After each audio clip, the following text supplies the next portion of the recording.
Assalamualaikum warahmatullahi wabarakatuh. Perkenalkan, nama saya Salamatin Jannah, kelas Manajemen F NIM 252. Assalamualaikum warahmatullahi wabarakatuh. Perkenalkan, nama saya Ahmad Izanur Huta, kelas Manajemen F NIM 258. Assalamualaikum warahmatullahi wabarakatuh. Nama saya Dini Mahaputri Junaidi, NIM 269 dari kelompok 1 Etika Bisnis.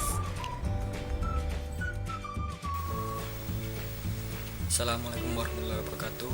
Nama saya William Ferdian Kawa, NIM 248. Di sini saya dari kelompok 1. Assalamualaikum warahmatullahi wabarakatuh.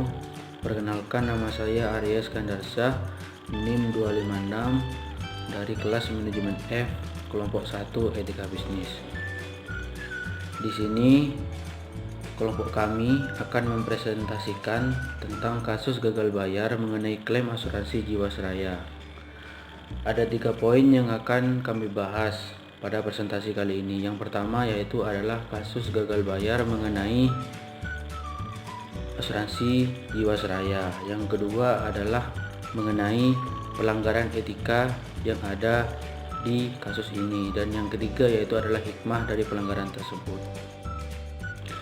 Dan pada bagian ini saya akan menjelaskan tentang kasus yang ada pada asuransi Jiwasraya, yaitu pada tahun 2002 Jiwasraya mengalami insolvensi, yaitu adalah cadangan lebih kecil dari seharusnya, yaitu 2,9 triliun. Pada tahun 2004 Jiwasraya mengalami insolvensi kembali dengan risiko pilot mencapai 2,76 triliun. Pada tahun 2006 mengalami ekuitas perusahaan negatif 3,29 triliun dan aset yang dimiliki jauh lebih kecil dibandingkan dari kewajiban. BPK memberikan opini atau disclaimer tentang menyatakan pendapat untuk laporan keuangan tahun 2006 sampai 2007 dikarenakan penyajian informasi cadangan tidak dapat diyakini kebenarannya. Dan pada tahun 2008 mengalami defisit perusahaan mencapai 5,7 triliun.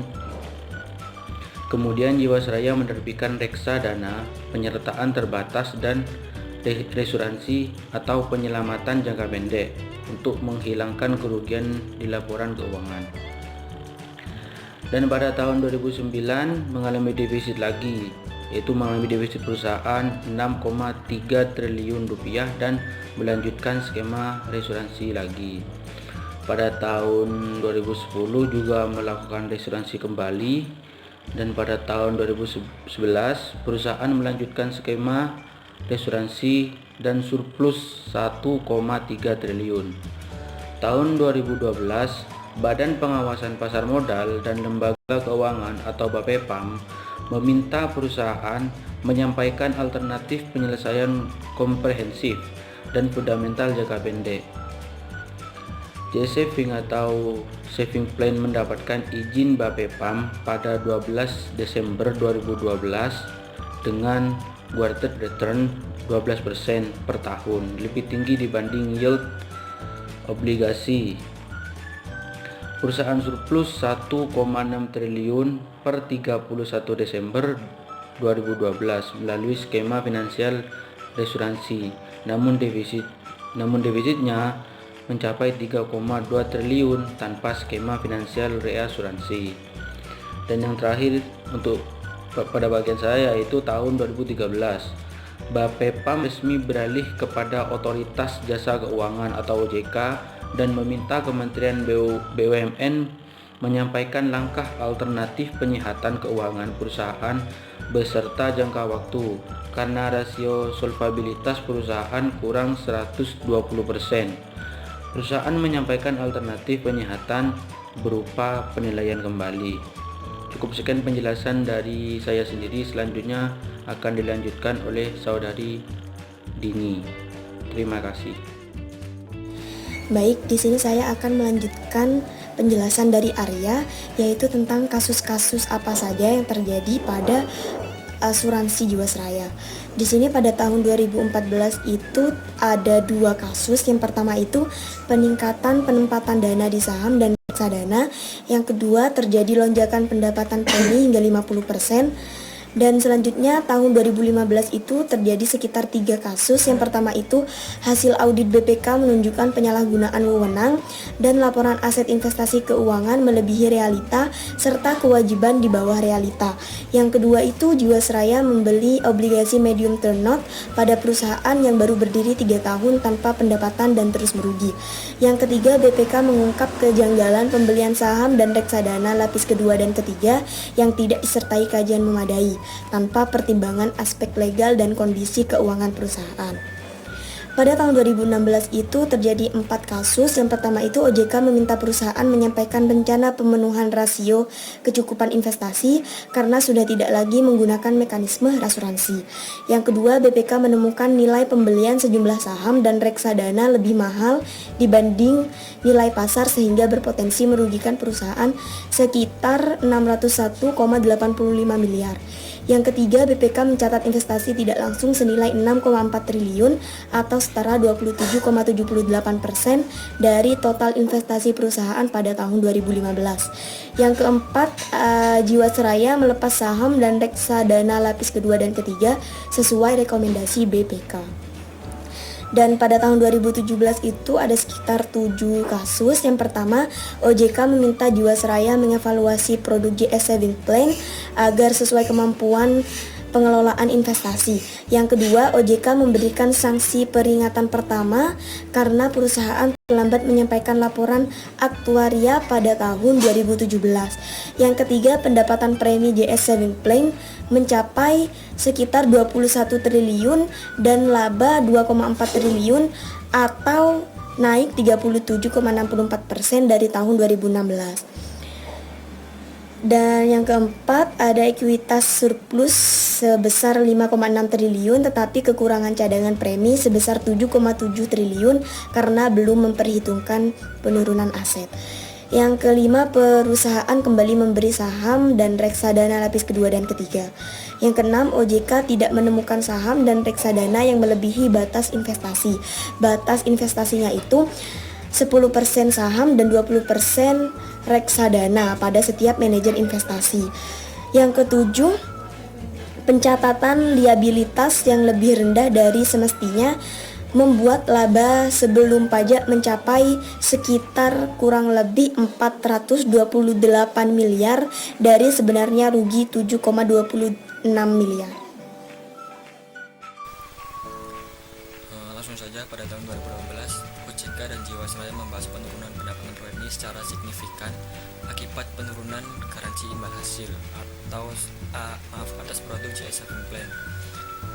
Kemudian OJK mengenakan denda administratif sebesar 175 juta atas keterlambatan penyampaian laporan keuangan 2017. Kemudian kantor akuntan publik KAP PricewaterhouseCoopers atau PwC memberikan opini tidak wajar pada laporan keuangan Jiwasraya tahun 2017 karena perusahaan hanya mencatatkan liabilitas manfaat polis masa depan sebesar 38,76 triliun yang seharusnya 26,44 triliun. Kemudian PwC mengoreksi laporan keuangan 2017 dari laba 2,4 triliun menjadi 428 miliar. Jiwasraya tidak dapat membayar klaim polis jatuh tempo nasabah JS Saving Plan sebesar 802 miliar pada Oktober 2018. Yang keenam, kualitas aset investasi Jiwasraya hanya 5% dari aset investasi saham senilai 5,7 triliun pada tahun 2018 yang ditempatkan pada saham blue chip. Hanya 2% dari aset investasi saham dan reksadana yang dikelola manajer investasi yang berkualitas. Yang ketujuh, Jiwasraya hanya mampu mendapatkan 1,7 triliun dari penjualan sebagai saham dan reksadana yang bisa dijual karena harganya anjlok, serta masih terdapat 8,1 triliun di 26 saham dan 107 reksadana yang tidak bisa dilepas.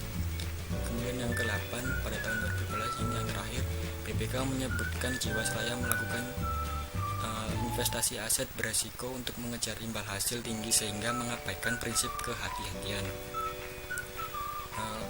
Kemudian pada tahun 2019 Jiwasraya membutuhkan dana 32,89 triliun untuk memenuhi rasio solvabilitas sebesar 120%.